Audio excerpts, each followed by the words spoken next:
আসসালামু আলাইকুম। তো আজকে আমি ক্লে দিয়ে আমার বান্ধবীর জন্য একটা গিফট তৈরি করব। গিফটটাকে তৈরি করার জন্য আমি আগে একটা ঘড়ির বাক্স নিয়েছি। বক্সটার ভিতরে সবুজ কালার দিয়ে ভরপুর করে দিব, যাতে নিচে মনে হয় যে ঘাস আছে। তো আমি প্রথমে এই সবুজ কালারটা হালকা দেখে, তাই আমি এটার সাথে কালো কালার অ্যাড করব। তো এখন আমি এখানে পরিমাণ মতো কালো কালার আর পরিমাণ মতো সবুজ কালার দিয়ে মিশিয়ে নিচ্ছি। আপনারাও চাইলে আপনাদের বান্ধবীকে এরকম গিফট করতে পারেন, যে কাউকে, বা জন্মদিনের অনুষ্ঠানে আপনারা সুন্দর করে সাজিয়েও দিতে পারেন। তো আমার এখন মিক্সিং হয়ে গেছে। এখন আমি এটাকে আস্তে আস্তে বিছিয়ে দিব পুরোটাই। তো আমি বলে দিচ্ছি, যারা আমার চ্যানেলটাকে এখনও কেউ সাবস্ক্রাইব করেনি, চ্যানেলটিকে সাবস্ক্রাইব করে দিবেন। তো এখন আমার পুরো সবুজ কালার বিছিয়ে দেওয়া হয়ে গেছে। তো এখন আমার বিছিয়ে দেওয়া শেষ। এখন আমি একটা সাদা কালার ক্লে নিব।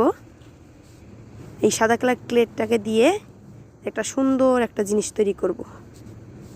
তো দেখতেই পাচ্ছেন আমি কালো কালার আর সাদা কালার নিয়ে নিচ্ছি। কালো কালারটা ছিটকে অন্যখানে পড়ে গেল।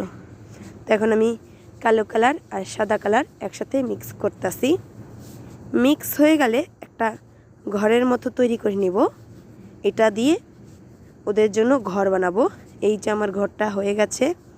এখন এই ঘরটার ভিতর দরজা এবং জানলা দিয়েছি, আমি অল্প করে দিছি।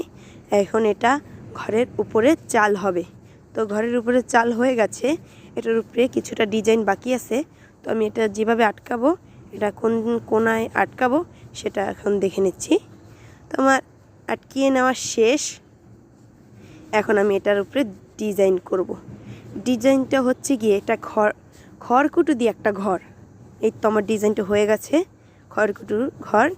এইভাবে ডিজাইন করে দিলে অনেক সুন্দর লাগছে। এখন আমি এখানে একটু মাটি কালার দিয়ে দিব। এখানে ধান, এই যে এটা হচ্ছে ধান গাছ, মানে ধান গাছ। তো এই ধান গাছটি আমি ভালো করে পারি না, আর পাশে কিছু ফুলকপি লাগিয়ে দিয়েছি। এখানে গাজর, মিষ্টি কুমড়া ঝুড়িতে রেখে দিয়েছি, যাতে বোঝা যায় এটা একটা সবজি ক্ষেত।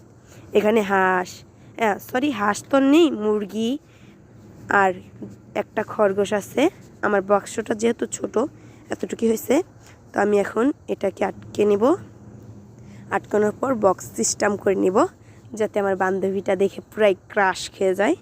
তো আমি এখন দেখি কিভাবে কি করণ যায়। এটা ঝাঁকালেও কোনো সমস্যা নেই, কারণ শুকিয়ে গেলেই শেষ।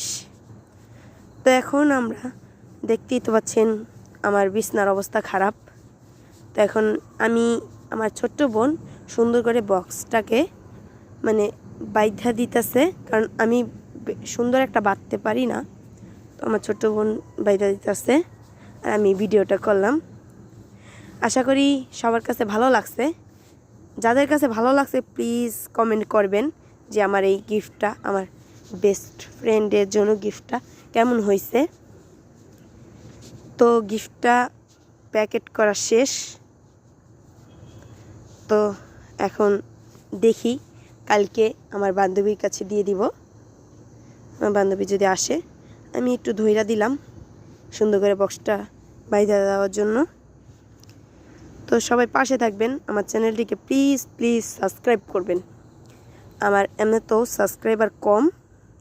তো সবাই ভালো থাকবেন, সুস্থ থাকবেন আর আমার জন্য দোয়া করবেন।